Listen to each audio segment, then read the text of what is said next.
수고 많으셨습니다. 이렇게 한번 인사할게요.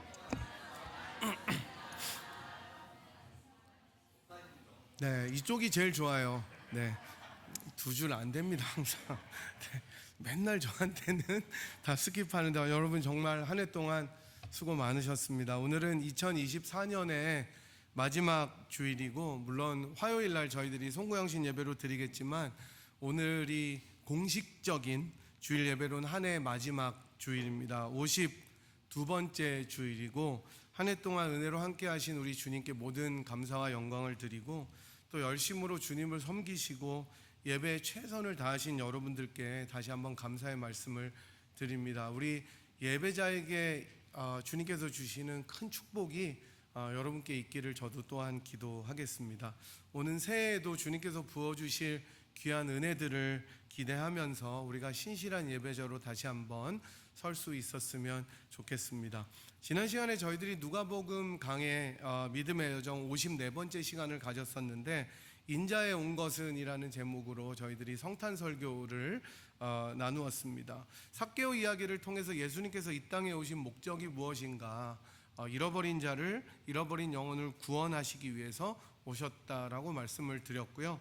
한때는 죄악으로 하나님과 멀어져 버렸던 잃어버린 자들이 되었었던 저희들을 주님께서 구원해 주시고 구속하신 은혜를 기억하면서 여전히 이 땅에 우리가 이전에 잃어버렸던 그런 자들이었던 것을 기억하면서 그런 사람들을, 소외되고 상처받은 영혼들을 하나님께로 인도해야 된다라고 말씀을 드렸습니다.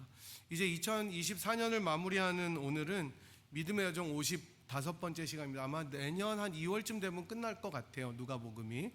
그래서 잠시 사는 세상을 사는 법이라는 제목으로 말씀을 나누겠습니다. 오늘 말씀을 통해서 주님이 오시는 날까지 우리가 어떻게 살아야 하는지, 어떤 것이 참된 성도의 삶인지에 대해서 고민하고 결단하는 그런 시간이 되었으면 좋겠습니다.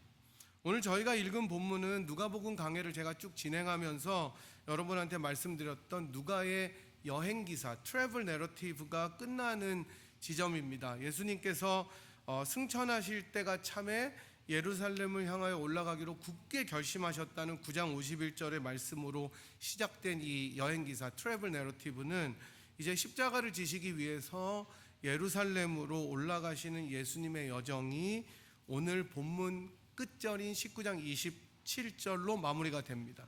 그러니까 거의 10장 정도를 주님께서 예루살렘으로 올라가시는 이야기로 누가가 기록했던 것입니다. 그래서 지난번에 말씀드린 것처럼 이 10장 사이에는 마태, 마가, 요한에 기록되지 않은 누가의 이야기들이 굉장히 많이 기록되어 있었고, 저희들이 그것들을 살펴보았었습니다. 이제 이 27절이 끝난 다음에 예루살렘으로 들어가시는 예수님께서는 십자가를 지시기 위해서 고난을 받으시고 마침내 십자가에서 죽으신 다음에 부활하시고 승천하시게 될 것입니다. 따라서 오늘 나오는 열무나 비유는 예루살렘으로 들어가시기 바로 직전에 말씀하신 비유고, 여행기사를 마무리 짓는 굉장히 중요한 비유가 되겠습니다. 11절을 보니까 이렇게 나옵니다. 그들이 이 말씀을 듣고 있을 때에 라고 말하는데, 삭개오의 집에서 말씀하셨던 예수님께서 이 땅에 오신 목적, 즉 잃어버린 자를 찾아 구원하시는 것이 목적이다라는 말씀을 포함해서 주님의 말씀을 듣고 있을 때라고 생각이 됩니다. 그러니까 사람들이 삭개오 집에 많이 모여서 예수님의 가르침을 듣고 있었을 그때인 것이죠. 그때 모인 사람들에게 주님께서는 이 열무나 비유를 말씀하시는데 그 목적이 너무나 뚜렷합니다. 11절 하반절인데 저희들이 같이 한번 읽어보겠습니다. 화면에 나오는데 같이 한번 읽겠습니다. 시작. 이는 자기가 예루살렘에 가까이 오셨고 그들은 하나님의 나라가 당장에 나타날 줄로 생각함이더라. 이렇게 나옵니다. 비유의 목적은 두 가지입니다. 하나는 예루살렘에 가까이 이르렀기 때문에 이것을 말씀하셨다는 것이고, 다른 하나는 사람들이 하나님의 나라가 당장에 나타날 줄로 생각했었기 때문이다. 이 오해를 풀기 위해서 비유를 말씀하십니다. 우리나라 말은 조금 모호할 수 있는데 영어에는 아예 because 절이 두 개가 나오면서 because this 이렇게 하면서 두 가지 목적인 것을 훨씬 더 뚜렷하게 나타내 줍니다. 하지만 사실 잘 살펴보면 이 두 가지는 뗄 수 없는 하나로 이해하는 것이 훨씬 좋은데, 예루살렘과 하나님 나라의 관계는 너무나 밀접해서 따로 떼어서 생각하기가 되게 어려웠기 때문입니다. 특별히 시온산은 예루살렘에 있었던 거 여러분이 잘 아시죠? 시온산이 예루살렘에 위치했고, 그 다음에 또 예루살렘에서 제일 중요한 게 여러분 뭐였습니까? 뭐가 있었어요? 예루살렘에는 성전, 특산물이 아니고 성전이 있었어요. 그래서 이 성전이 자리 잡은 예루살렘은 구약과 이 예수님 당시를 살아가는 제2성전기에 하나님 나라가 완성되면 가장 센터의 중심지에 있을 것이라고 생각되어져 왔습니다. 따라서 많은 경우에 이 시온과 예루살렘은 같은 의미로 사용이 됐고, 성전이 있는 예루살렘은 하나님의 도시다라고 City of God이라고 이해가 되었습니다. 이런 의미에서 하나님께서 오셔서 자기의 백성을 회복하시고 구속하시고 통치하시는 하나님 나라가 올 때 그 센터에는, 그 중심에는 당연히 시온으로 상징되는 예루살렘이 있을 것이다라고 생각되었습니다. 이것은 너무 당연한 일이었습니다. 그래서 시편 2편 6절은 이렇게 읽고 있는데, 내가 나의 왕을 내 거룩한 산 어디요? 시온에 세웠다 하시리로다, 이렇게 나옵니다. 그리고 시편 110편 2절은 여호와께서부터 어디요? 시온에서부터 주의 권능의 규례를 내보내시리니 주는 원수들 중에서 다스리소서라고 이야기합니다. 시온은 예루살렘이고, 이 시온산이 있는 예루살렘은 그 침공할 수 없는 그런 곳이다라고 생각이 되었습니다. 오늘 예수님께서 이 트래블 내러티브 여행기사를 마무리하시면서 베풀어 주신 열무나 비유도, 이 목적도 바로 이런 맥락에서 이해해야 됩니다. 예루살렘으로 입성하시기 직전에 많은 사람들은 이제 예수님께서 예루살렘으로 들어가시면 승리의 장소에 들어가는 것이라고 생각했습니다. 예수님은 권능이 있고 이적을 많이 베푸시는 분이시기 때문에 예루살렘에 입성하시는 곳이 곧 빅토리다, 승리의 엔트리다, 이렇게 생각을 했습니다. 하나님의 회복하게 하시는 능력의 역사가 일어나서 하나님 나라가 완성될 것이라고 큰 기대를 가졌기 때문이었습니다. 이런 사람들의 보편적이고 꿈에 가득한 기대와는 다르게, 물론 이것은 이해할 만합니다. 다 그렇게 생각했기 때문이었죠. 이러한 그릇된 생각을 바로잡으시기 위해서 베풀어 주신 것이 오늘의 열무나 비유입니다. 정리해서 말씀드리자면 예루살렘은 이제 승리의 장소가 아니라 고난의 장소가 됩니다. 도리어 사람들은 예루살렘에 들어가면 승리가 보장될 거라고 생각하지만 사실은 예수님께 기다리고 있는 것은 고난이었습니다. 하나님 나라는 사람들의 기대와는 달리 바로 오지 않는다는 거예요. 당장에 나타날 걸로 생각했는데 당장에 나타나지 않는다는 겁니다. 비유의 내용은 굉장히 심플합니다. 여러분이 잘 아시는 달란트 비유와 굉장히 비슷한데, 왕위를 받아오려고 먼 나라로 가는 귀인이 10명의 종들에게 열무나를 주면서 내가 돌아올 때까지 장사라고 부탁하는 것으로 비유가 시작됩니다. 그리고 그 귀인이 돌아와서 자기가 맡긴 그 종들에게 이 사람들에 대한 결산을 하는 것이 비유의 전부입니다. 그 에브리띵이에요. 예수님 당시에 왕위를 받기 위해서 멀리 여행하는 것은 사실은 사람들에게 굉장히 익숙한 일이었습니다. 우리는 지금 어디 대통령 되려고 어디 가지 않잖아요. 그냥 투표하잖아요. 옛날에는 이런 것이 굉장히 익숙한 일이었어요. 우리나라의 역사를 보아도 여러분, 고려는 거의 어디에 속국이었습니까? 원나라가 어디죠? 몽고죠. 몽고의 허락을 받아야 되고, 심지어 왕자를 원나라에 보냈어야 됐었어요. 그래서 원나라 교육을 받고 온 사람이 왕이 될 수가 있었습니다. 되게 비참한 역사죠. 조선시대도 마찬가지죠. 명나라 황제의 인준을 받아야 왕위에 오를 수 있었습니다. 그래서 사신들이 다 가서 이제 우리가 왕위를 좀 교체해야 되는데, 이어야 되는데 허락해 주세요 라고 해야 오케이 받고 왕위에 오를 수가 있었습니다. 이와 비슷하게 예수님 당시 팔레스타인처럼 지역을 분할해서 다스려야 됐던 이 분봉왕이잖아요. 분할해서 다스린다 해서 분봉왕인데, 이 황제나 권력자들이 있는 먼 나라로 여행을 해서 왕위를 받아가지고 왔습니다. 그게 굉장히 익숙한 일이었어요. 헤롯 가문에 있었던 왕들이 몇 명 있다고 지난번에도 한번 말씀드린 1장 할 때 너무나 오랜 일이어서 여러분이 기억하실지 모르겠는데, 헤롯 왕이 있었고 아켈라우스가 있었고 헤롯 안티파스가 이 세 아들이었습니다. 다 배가 다른 그런 사람들이었죠. 자신이 다스릴 지역을 이 분봉왕으로 책봉되기 위해서 어디로 가야 됐을까요? 로마로 가야 됐었습니다. 특히 오늘 본문의 귀인이 왕위를 받으러 가는 이 장면은 헤롯 대왕, 이 세 명의 아버지가 헤롯 대왕인데, 헤롯 대왕이 죽으니까 그 아들인 아켈라우스가 로마 황제인 아우구스투스를 만나려고 떠난 것을 연상시킵니다. 그 당시에 이게 굉장히 유명한 사건이었어요. 14절에 그래서 우리는 이 사람이 우리의 왕됨을 원하지 않는다라고 나오는데, 이 말은 실제로 있었던 일입니다. 아켈라우스가 실제로 왕위에 오른 것을 반대해가지고 유대인들 많은 숫자가 로마에 가서 이 아켈라우스를 쫓아갑니다. 쫓아가서 로마 황제 앞에서 그가 분봉왕으로 지명되는 것을 막 반대해요. 안 된다고 막 얘기하는 거예요. 그리고 27절에 보면 왕됨을 원하지 않는 원수들을 끌어내서 죽이라고 하는 것은 또 잘 알려진 사건인데, 아켈라우스가 그 왕위를 받으러 갔는데 얘네들이 막 반대하잖아요. 안 된다 안 된다고 그러니까 성전 경내에서 자기의 왕됨을 반대하려고 온 유대인들을 3,000명을 학살해 버렸습니다.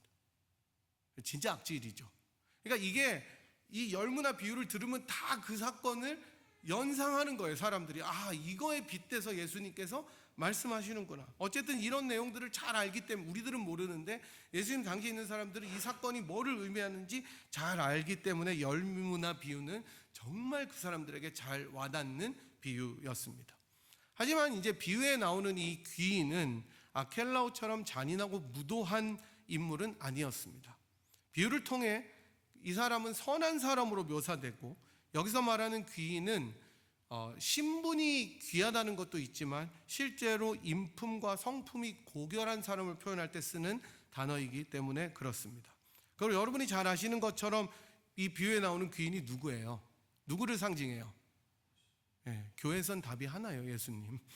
네, 바로 예수님입니다. 예수님께서 왕위를 받아가지고 오려고 먼 나라로 가신다는 것은 이제 죽으시고 부활하시고 승천하셔서 하늘나라의 왕권을 가지고 계시다가 이 땅에 다시 오시는 재림을 상징한다라고 잘 아실 것입니다. 이 귀인은 떠나면서 자신의 종들에게 은화 열문화를 주면서 내가 돌아올 때까지 장사 좀 해봐라 라고 말씀합니다. 여기서 이제 문화가 얼마 정도 되느냐, 100드라크마의 값이라고 합니다. 여러분이 잘 아시다시피 한 드라크마는 주로 일꾼의 데일리, 하루의 품삯입니다. 그죠? 한 드라크마, 그냥 100드라크마니까 한 문화는 100일치, 한 3달, 4달 정도의 품삯 정도 된다고 합니다. 그러니까 마태복음에 나오는 달란트의 가치와는 비교가 되지 않게 적은 금액이에요. 되게 적은 금액이에요. 여러분, 한 달란트는 한 문화의 60배 정도 되니까 16년 정도의 품삯 정도가 되는 겁니다. 그래서 어떤 그 학자는 달란트를 받은 사람은 파워볼에 당첨된 것과 똑같다. 여러분, 캘리포니아에서 나온 거 아시죠? 121밀리언. 왜 캘리포니아에서만 나오냐고 막 사람들이 글 썼더라고요. 근데 뭐 아직 정체는 밝혀지지 않았는데 어느 주유소에서 샀다는 것 같아요. 근데 그 사람이 이미 무슨 리콜스톤가 뭐 해가지고 밀리언 에어인데 또 맞았대요. 하여튼 지금 막 다들 입을 벌리시고 왜 나한테는 그런 행운이 안 와요, 여러분. 근데 어쨌든 뭐 그렇답니다. 아직까지 정확하게 밝혀진 건 없는데 사람들이 그렇게 얘기하니까요. 이제 귀인이 성공적으로 왕위를 받아가지고 돌아와서 결산을 하는 시간이 됩니다. 첫째 종은 한 문화로 몇 문화를 남기죠? 10문화를 남깁니다. 이제 주인은 그를 칭찬하면서 10고를 다스릴 권세를 줘요. 두 번째 종이 나와서 저도 한 문화로 5문화를 남겼다고 하니까 5고를 다스릴 권세를 줍니다. 그런데 이제 한 종은 10명 중에 몇 번째인지는 모르겠는데 한 종은 한 문화를 그냥 수건에 싸서 두었다고 하면서 당신이 너무 엄하기 때문에 무서워해서 그대로 나왔다. 왜냐하면 내가 프로핏을 못 남기면 혼날 것 같으니까. 사업을 했다가 망하면 욕먹을 것 같으니까 그냥 나는 그대로 놔뒀다라고 얘기를 합니다. 그러자 주인은 이 종을 악한 종이라고 부르면서 22절 23절에 이렇게 말씀합니다. 주인이 이르되 악한 종아 내가 내 말로 너를 심판하노니 너는 내가 두지 않은 것을 취하고 심지 않은 것을 거두는 엄한 사람인 줄로 알았느냐. 그러면 어찌하여 내 돈을 은행에 맡기지 아니하였느냐. 그리하였으면 내가 와서 그 이자와 함께 그 돈을 찾았으리라 하고. 주인의 질책은 이자를 남기지 않는 데 있었던 것이 아닙니다.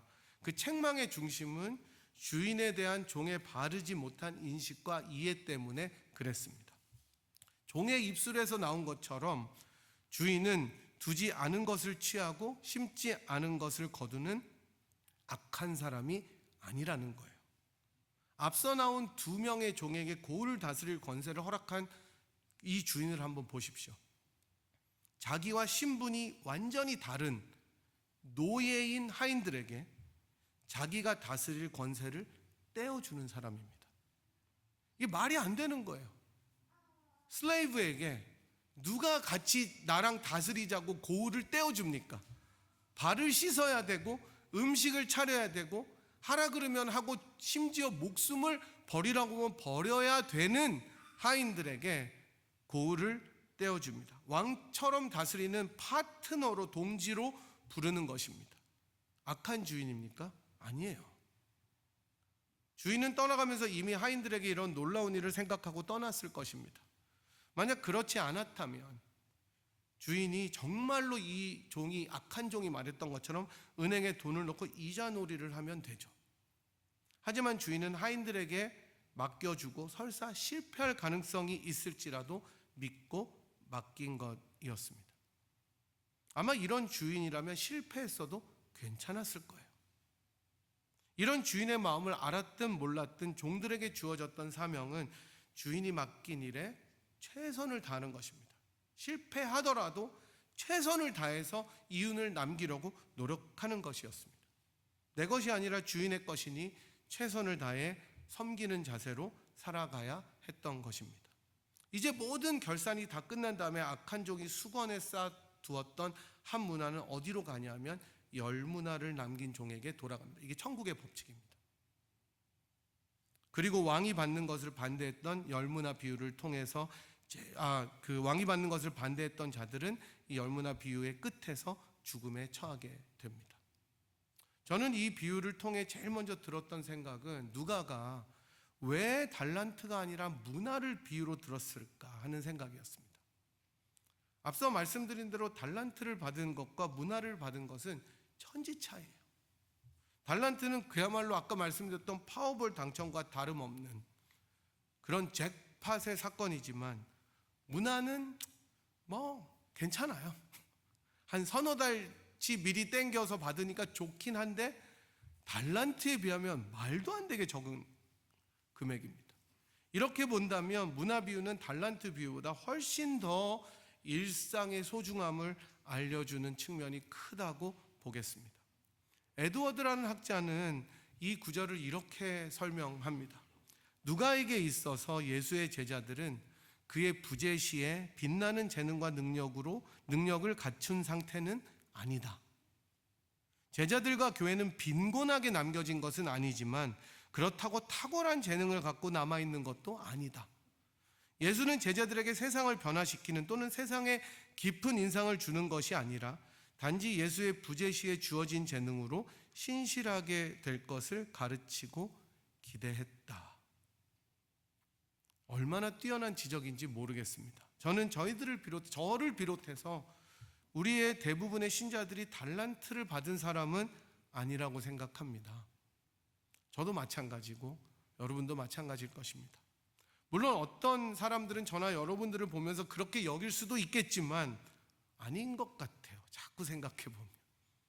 우리가 큰 것을 받지는 않았더라도 작은 것에 신실해야 된다는 것을 알려주는 것이 저는 문화의 비유의 핵심이라고 생각합니다.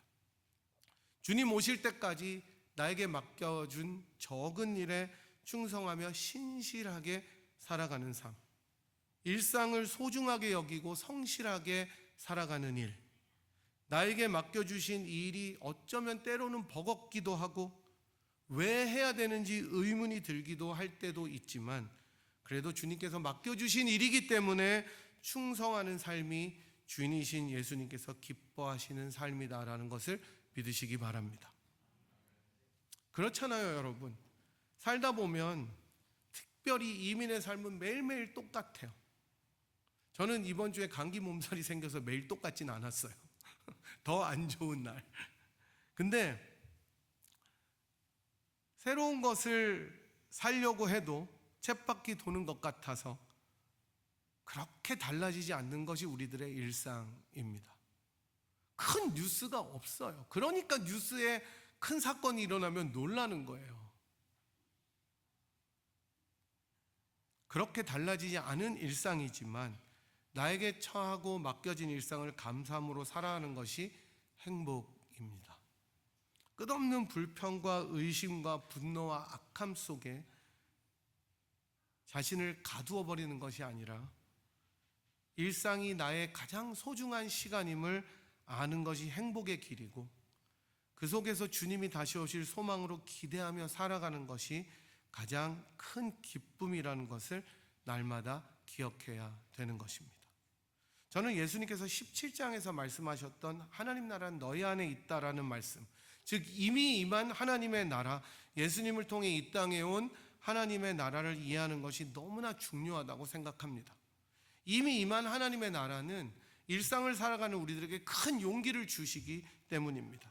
그것은 우리 주님이신 예수 그리스도께서 이미 우리를 위하여 십자가에 달려 죽으시고 우리를 죄에서 구속하시고 부활하셔서 첫 열매 되심으로 부활의 소망을 주셨기 때문입니다. 우리가 여전히 죄인 되었을 그때에도 예수님께서 갈 길 몰라 방황하던 우리들을 은혜로 구속하심으로 은혜 아니면 살 수 없게 그런 존재로 그 은혜 가운데 감사함으로 살아가도록 불러주셨기 때문입니다. 따라서 열무나 비유는 우리는 이미 이긴 싸움을 해나가는 것이고 보장된 승리의 삶을 일상 속에서도 살아갈 수 있다는 것을 알려줍니다. 따라서 우리가 처한 자리에서 어떤 몫을 감당해야 될지를 늘 생각해보고 살아가야 됩니다. 1년의 마지막 주일을 보내면서 저희는 지난 2024년 동안 주님께서 맡겨주신 일상을 어떻게 보냈는지 한번 돌아봤으면 좋겠습니다. 주님께서는 우리들에게 문화를 주시고 한 해를 살라고 이야기하셨는데 우리는 정말 그 가진 문화를 가지고 불평하고 불만하고 원망으로 보냈는지 아니면 신실하고 감사함으로 찬양을 드리며 보냈는지를 돌아보며 주님 앞에 우리를 성찰해야 할 것입니다. 또 한 가지 더 생각해 볼 것은 예수님을 통해 이 땅에 이미 임한 하나님의 나라는 앞으로 반드시 완성된 모습으로 올 것이라는 점입니다. 말씀에서처럼 당장에 나타나지는 않습니다. 그 당시 누가의 독자들은 예수님이 정말 곧 오실 거라고 생각했어요. 금방. 근데 그렇지 않았어요. 말씀처럼 당장에 나타나지는 않을지라도 우리가 생각하고 기대하고 꿈꾸는 그런 방식으로 오지는 않을 수 있지만 반드시 온다는 것입니다. 예수님께서 오셔서 만왕의 왕이 되시고 모든 것들을 다스리시고 심판하시는 심판주로 오시게 되는 이 날은 반드시 오게 됨을 믿으시기 바랍니다. 그리고 그때에는 자신의 종들에게 맡기신 것들을 하나도 남김없이 결산하십니다. 그래서 우리는 주님 오실 때까지 신실하게 이 땅을 살아가고 일상을 감사함으로 보내야 되는 것입니다. 이 하루가 아무것도 아닌 것 같아서 아무것도 아닌 것 같아도 주님은 카운트를 하고 계십니다. 우리 주님께서 모든 것을 다스리시고 능력과 권능으로 천사들과 함께 나팔 소리로 임하실 그때에 일상을 신실하게 살아왔던 성도들에게는 놀라운 권세와 상급이 주어질 것입니다. 한 문화에 충성한 이들에게 여러 배, 몇십 배, 몇백 배의 상급을 허락하시며 주님이 오십니다. 그래서 우리는 이 확신과 기대로 오늘을 살아갈 수 있습니다. 하지만 주님을 배척하고 일상에 신실하지 못했던 자들은 큰 수치와 심판을 견디지 못합니다. 충성하는 자는 더 가지고 그렇지 못한 자는 있는 것도 빼앗기는 천국의 이상한 역사가 벌어지게 되는 것입니다. 여러분, 열문화의 비유를 들으십시오. 예수님께서 예루살렘으로 들어가시기 전에 베풀어 주신 이 비유는 하나님 나라의 중요한 성격인 그러나 아직 이미 임한 하나님의 나라지만 아직 임하지 않은 하나님 나라 사이에 살아가는 우리가 어떠한 자세와 태도로 이 땅을 살아가야 되는지 교훈을 전해줍니다. 귀인이 왕위를 받으러 먼 나라로 돌아가는 것은 돌아와서 왕이 되는 것을 전제합니다. 가정합니다. 그리고 잠시 후면 그 사람은 돌아옵니다. 그러나 그 잠시는 사람들이 기대하는 잠시와는 달리 당장에 드러나지 않을 수도 있습니다. 주님의 재림도 마찬가지입니다. 우리는 이미 십자가의 부활로 승리하신 예수님의 승리 안에서 아직을 살아가는 성도들입니다. 매일의 일상이 때로는 단조롭고 힘겨울지라도 여전히 승리 안에 있고 완전한 승리를 간절히 기다리는 자입니다. 여러분, 그 무한의 항공기가 추락한 사건을 보면서 로마서의 말씀이 생각났어요. 정말 모든 만물이 하나님의 아들이 나타나기를 기다린다는 것. 정말 이 땅에는 예수님이 오시기까지 고통과 아픔과 죄악이 있을 수밖에 없습니다. 우리가 살아갈 때도 그렇습니다. 그래서 완전한 승리를 우리는 기다릴 수밖에 없습니다. 나에게 맡겨진 소명이 어떻게 보면 이 크고 거대한 물결 속에 보잘것없는 것 같기도 하고, 내가 이렇게 살아가는 것이 무슨 의미가 있는지 별것 아닌 것처럼 느껴지더라도 여러분, 신실하게 살아가십시오. 그런 이들에게 주님께서 좋은 것으로 채우실 것이기 때문입니다. 우리가 이제 찬양할 찬양처럼 주가 맡긴 모든 역사 힘을 다해서 마쳐야 됩니다. 그리고 주님 오시는 날 주님의 손에 못자국을 만지며 사랑하는 주의 얼굴을 뵙도록 합시다. 2024년을 돌아보니 한 해 동안 여러분이 신실하게 걸어오셨던 믿음의 여정에 하나님께서 함께 하셨음을 고백할 수 있으실 것입니다. 이제 새해에도 우리 자신에게 맡겨주신 그 문화를 들고 일상의 자리에서 하나님 나라를 이루어가는 믿음의 여정을 계속해 나갔으면 좋겠습니다. 두려움이 아니라 기쁨과 기대로, 즐거움으로 그렇게 살아가십시오. 그런 여러분과 우리 교회가 되어서 주님 오시는 날 기쁨으로 주님을 맞으시고 칭찬받으시는 모두가 되기를 간절히 소망합니다. 이 시간에 함께 일어나셔서 찬송가 240장 저희 들으신 말씀 생각하면서 우리 같이 찬양하도록 하겠습니다. 가사를 생각하시면서 같이 찬양합니다.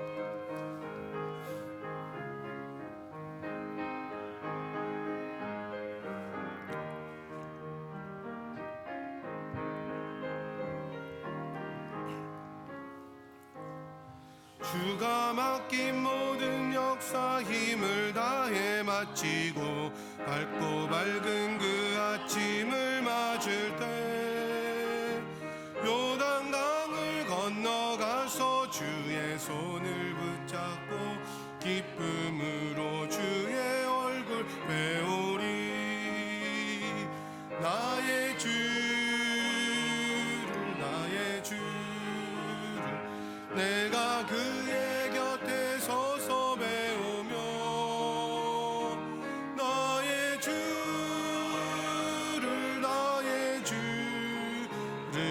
손에 못자국을 보아 알겠네. 하늘 날아 올라가서 주님 앞에 절하고 온유하신 그 꿀을 배울 때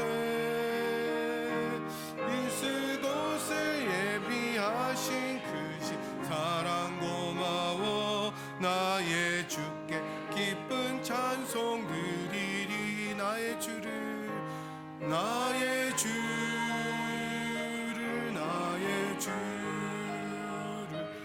내가 그의 곁에 서서 배우며 나의 주를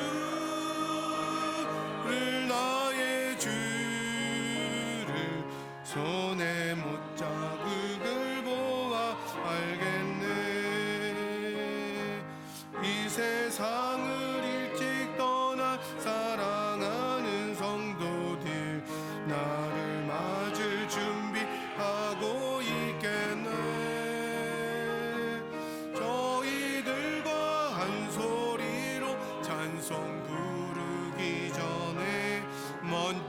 살아가는 주를 배우리. 나의 주를 나의 주, 내가 그의 곁에 서서 배우며 나의 주를 나의 주를 손에 못 자국을 보아 알겠네. 영화로운 시온성에 화로운 시온성에 들어가서 다닐 때 흰 옷 입고 왕금 길을 다니며 금보 문보 맞추어서 새 노래를 부를 때 세상 곳에 모두 잊어버리리. 나의 주를 나의 주를 내가 그의 곁에 서서 배우며 나의 주를 나의 주를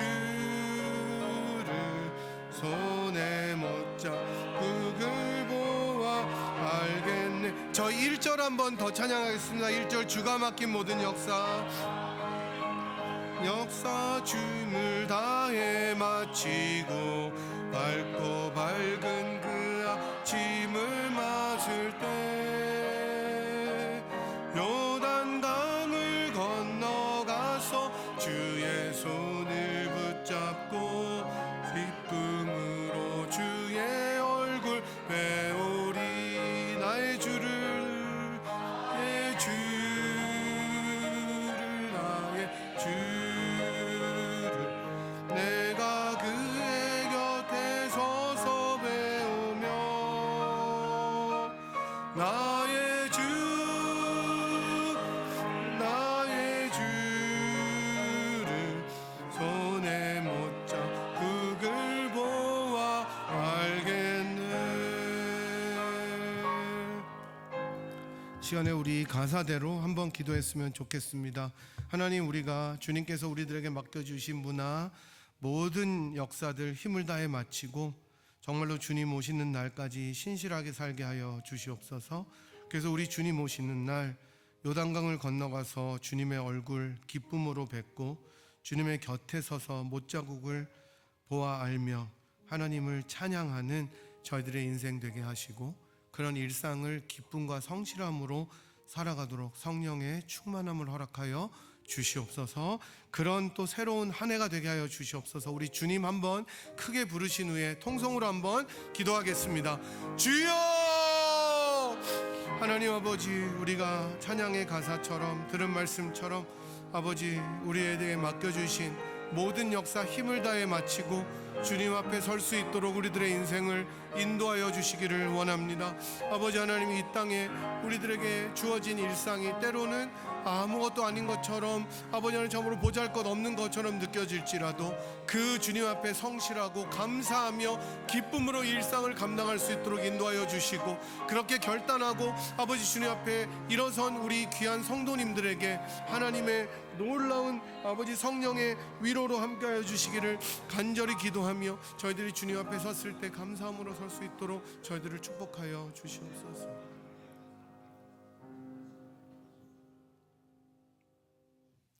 하나님 아버지, 우리가 살아가는 오늘 하루가 어쩌면 이 하루를 살지 못한 사람들에게는 가장 기대하고 소망했던 날이었음을 기억하면서 저희가 성실하고 신실하게 주님께서 맡겨주신 일들을 감당할 수 있도록 은혜를 내려주시기를 소원합니다. 하루를 허투루 보내지 아니하고 주님께서 맡겨주신 문화를 수건에 쌓아두지 아니하고 최선을 다하여 주님을 위하여 살아갈 수 있는 저희들의 인생이 되게 인도하여 주시옵소서. 그래서 주님께서 오시는 그날에는 우리가 사랑하는 성도들과 함께 주님의 얼굴을 뵈고 그 주님의 못자국을 만지며 주님, 내가 이렇게 주님을 위하여 남겼다고 주님 앞에 우리의 문화들을 꺼내는 인생들이 되게 도와주시옵시고 주님이 우리들을 잘하였다 충성된 종아 정말로 나와 함께 다스리는 권세를 갖자고 하시는 주님의 초청에 기쁨으로 응하는 저희들의 인생이 되게 인도하여 주시옵소서.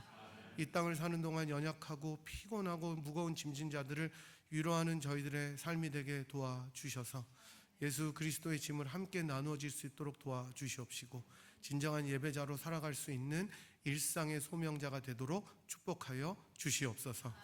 지금은 우리를 위하여 자기의 목숨을 다 내어주시고 이 땅의 왕의 권능으로 다시 오실 우리 구주 예수 그리스도의 무한하신 은혜와 그 아들을 아끼지 아니하시고 우리 모두를 위하여 기꺼이 내어주신 하나님 아버지의 극진하신 사랑하심과 성령 하나님의 위로 교통 충만하심이 주께서 맡겨주신 일상의 문화를 성실하고 신실하게 감당하여 주님 오시는 날 주의 얼굴 기쁨으로 뵙기를 기대하고 소망하며 살아가기로 작정하고 돌아가는 이 자리에 함께한 주의 백성들 한 분 한 분 머리머리 위에와 사랑하는 분이엘 제단 위에 지금부터 영원토록 함께 하시기를 간절히 축원하옵나이다. 아멘.